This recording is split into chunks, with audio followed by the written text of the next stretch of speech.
À l'occasion du 50e anniversaire d'EDF, la DER a organisé des journées portes ouvertes sur ces 3 sites. Particularité de ces manifestations, elles étaient destinées au grand public, alors que la DER a plutôt l'habitude de s'adresser à un public scientifique et technique. Les chercheurs eux-mêmes étaient chargés des différentes démonstrations. J'aimerais que le grand public qui aura visité cette exposition ait conscience que depuis 50 ans, Électricité de France a œuvré pour le bien-être, qu'elle est aujourd'hui une entreprise moderne et qu'elle est prête à affronter les grands challenges et les grands défis qui l'attendent à l'aube de ce 21e siècle. Alors c'est vrai que pour le grand public, nos activités sont moins démonstratives que celles que l'on peut observer dans un grand laboratoire électrique pour des essais de foudre ou des essais de torches à plasma. Mais je pense que le type de stand que nous avons mis en œuvre sont aussi assez visuels et rendent bien compte des activités que l'on peut trouver dans ce site. C'est un mouvement privilégié pour la bonne raison qu'un centre de recherche comme les Renardières ne s'ouvre pas au public, au grand public, comme vous pouvez le voir autour de nous, tous les jours. Et nous montrons vraiment à nos visiteurs ce qui se passe à l'intérieur d'une boîte noire qu'ils voient en passant sur la route, mais dont ils ne savent pas ce qui se passe à l'intérieur. Sous un chapiteau, une exposition itinérante commune aux 3 sites, l'espace 50 ans, retraçait les grandes étapes de l'histoire d'EDF.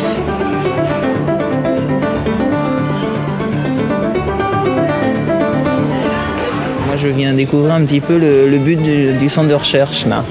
Les modèles sur lesquels ils travaillent. Ce qui m'intéresse, c'est l'histoire sur EDF, sur comment c'était après la guerre et comment c'est aujourd'hui, la différence, ce qui s'est développé. Je trouve que c'est très intéressant et c'est très bien fait, je trouve, très bien présenté.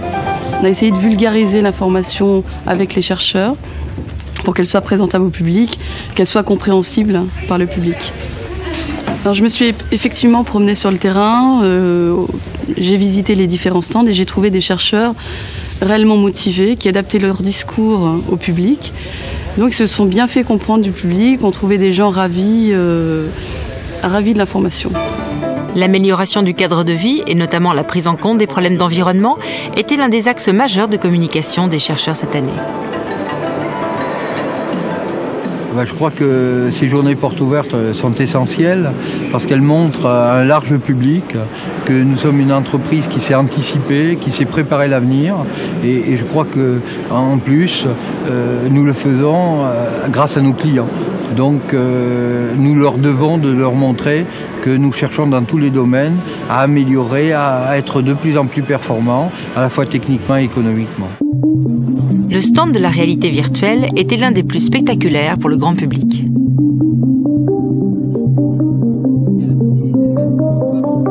Les gens sont très surpris par la qualité des images de synthèse. Au début, ils pensent que c'est de la vidéo. Ensuite, on leur dit que c'est complètement calculé, simulé. C'est très ludique, d'ailleurs c'est fait pour. Je dirais maintenant l'évolution des techniques informatiques vont vers les jeux. Les enfants tout à l'heure posaient des questions, alors je l'aurai dans mon jeu. Un peu plus tard, la réponse c'est définitivement oui. On explique des choses qui arrivent. On les utilise, nous, de manière professionnelle pour les centrales, mais ça n'est qu'une anticipation. Quand il y a une classe de 30 enfants qui se jettent sur les lunettes stéréo, et comme on n'a que 10 lunettes, eh bien, il faut répéter 3 sessions, et ça de 9h à 19h. Avec les démonstrations sur circuit de voitures et de scooters électriques, la DER montrait combien la recherche est tournée vers le quotidien.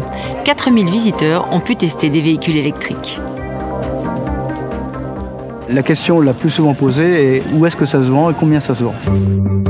La maison de demain et les services d'EDF à ses clients étaient aussi au centre des préoccupations de ces journées. Aujourd'hui, sur le stand, les questions sont tournées essentiellement vers la facilitation de la vie, le télérelevé. Les animations très variées permettaient au grand public de découvrir la technicité de la DER.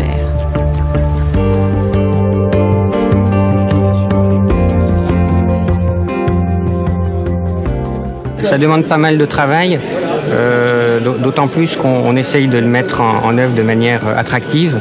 Quand on les conçoit, on essaye d'avoir des matériels qui à la fois puissent intéresser le grand public, mais également des collègues qui pourraient venir nous voir ou des partenaires industriels avec lesquels nous travaillons.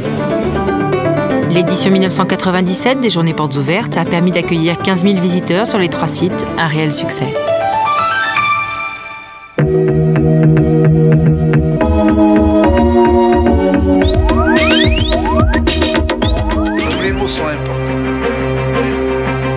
Pour rendre hommage à Jean-Pierre Lepetit, ancien chef du service IPN, la DER a décidé de créer un prix qui sera remis chaque année à la meilleure thèse soutenue dans le cadre de partenariats. Cette année, Pascal Bailly a été récompensé. C'est un sujet de recherche et développement encore largement ouvert et qui intéresse.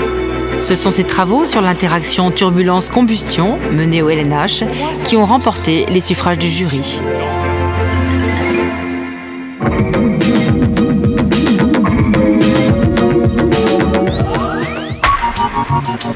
Les Olympiades de physique qui se sont déroulées cette année lors des journées portes ouvertes à Clamart récompensent des projets expérimentaux de physique réalisés par des petits groupes d'élèves de première ou de terminale.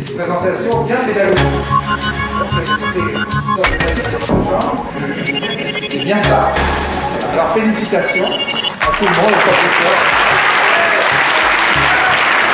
On ne leur demande pas d'avoir déjà une connaissance très approfondie des grands domaines de la physique. On leur demande de faire preuve des qualités scientifiques qui seront essentielles plus tard s'ils veulent connaître un développement dans cette activité.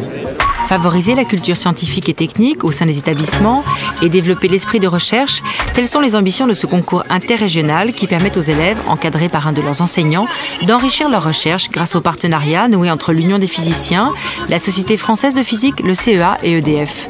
Les lycéens peuvent aussi collaborer avec des laboratoires d'industriels pour valider leurs expériences. En tant que professeur, j'ai été surprise des idées qu'ils pouvaient avoir, qui dépassaient de loin ce qu'avaient pu leur donner comme conseil les professeurs, pour tout ce qui est initiative, amélioration d'une expérience. On est dans l'année du centenaire de la radioactivité, de la découverte de la radioactivité.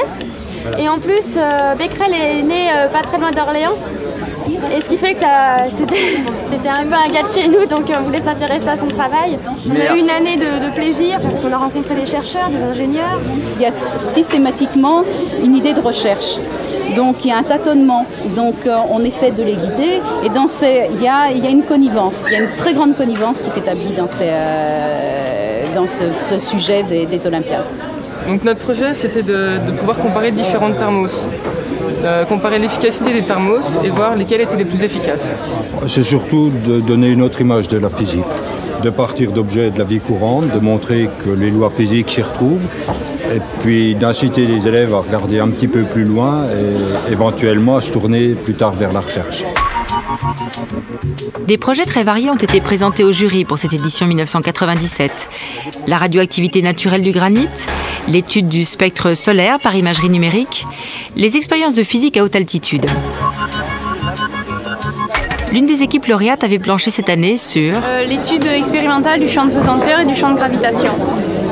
On a une expérience extrêmement belle et qui a montré chez ces jeunes aussi la capacité d'aller chercher des collaborations chez des gens qui sont préoccupés par ces problèmes-là quotidiennement et qui ont reconnu dans leur travail une approche finalement qui leur est utile à eux aussi.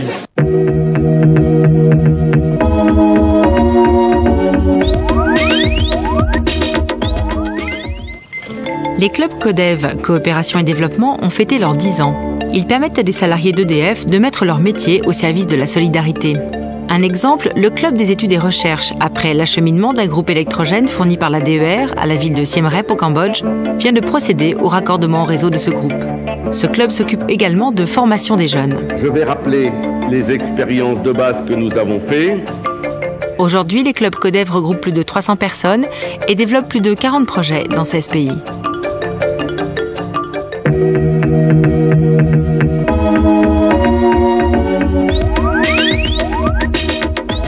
EDF comptait déjà 2 membres de l'Institut. Un troisième, M. Buy, qui fit carrière à la DER de 1961 à 1992, a été distingué cet automne par l'Académie des sciences. C'est sa carrière originale de chercheur partagée entre l'école polytechnique et la DER qui a été récompensée. EDF est un établissement industriel. Le type de recherche n'est pas du tout celui de la recherche universitaire. Il y a une finalité de toutes les recherches. Tout ce que je fais en recherche a pour finalité la construction des centrales nucléaires, les questions de fiabilité, de sécurité des centrales. Il y a à peu près 3 périodes. La première, c'est étudier tout ce qui concerne la mécanique non linéaire, la plasticité des métaux. Ensuite, seconde période, c'est tout ce qui tourne autour des problèmes de mécanique de la rupture. Et enfin, une dernière période, KAMA, c'est tout ce qui tourne autour de la détection des défauts. C'est toujours une grande joie d'être élu, c'est une reconnaissance de ce qu'on fait. Mais ce qui est plus important, en fait, pour moi, c'est plutôt la reconnaissance de l'établissement EDF qui a fourni à des chercheurs comme moi la possibilité d'exercer notre métier de chercheur. En fait, je ne suis pas parti définitivement parce que j'ai offert à la demande de la direction de rester son conseiller scientifique pour toutes les questions essentielles qu'elle veut bien me le poser.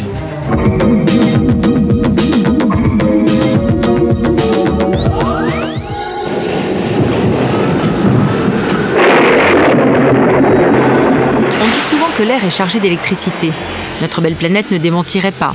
Au même moment, il existe dans le monde 2000 orages en permanence, ce qui provoque environ un coup de foudre par seconde. C'est un phénomène qui est très intéressant, qui est très important, parce qu'en fait, nous sommes dans un gigantesque système électrique. La Terre fait partie de ce système électrique.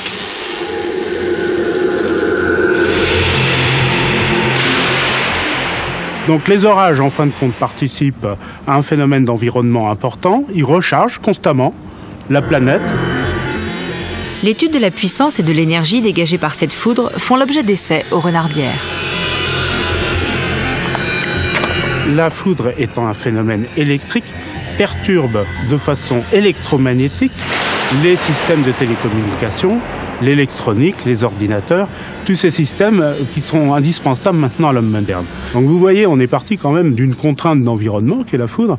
Et notre souci, effectivement, c'est un souci industriel d'amélioration de la qualité de l'attention pour nos propres besoins d'EDF, mais c'est également pour tout ce qui est environnement, une amélioration des conditions d'utilisation d'autres installations de toute nature, de sécurisation de ces installations par rapport à cette contrainte qui peut provoquer des dégâts considérables. À Saint-Arnoux, près de Chartres, Gaz de France vient d'équiper contre les effets de la foudre une station de compression. Cette station, qui alimente en gaz la région parisienne, ne pourra donc plus être perturbée par les effets indésirables des orages. La DER connaît bien le phénomène physique. Nous avons donc fait une collaboration, eux la partie théorique, la partie même aussi législative, et nous plutôt nous avons amené la partie équipeur, quoi. Ici, Saint-Arnoux est un site pilote. Et au bout de 2 années, nous avons une installation qui, je pense, peut servir d'exemple.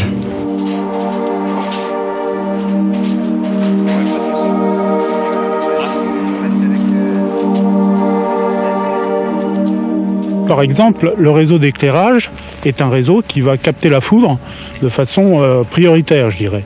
Il faut faire attention qu'une partie de cette énergie de la foudre qui va tomber sur le réseau d'éclairage ne soit pas transmise à des installations de contrôle-commande. Parce que là, on risque des pertes de process, on risque des destructions de matériel.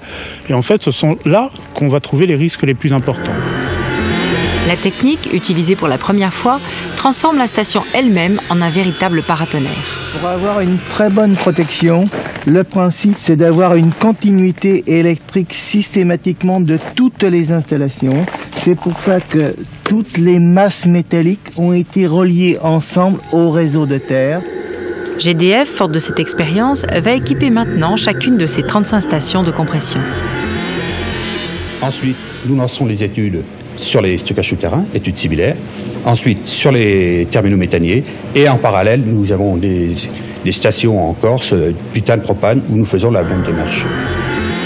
Mais se protéger contre les effets de la foudre, ce n'est pas seulement éviter aux industriels de voir leur fourniture aux clients perturbée.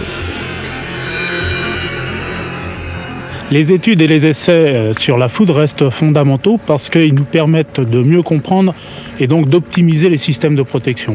Plus on connaîtra et moins ces systèmes de protection reviendront chers pour l'industriel.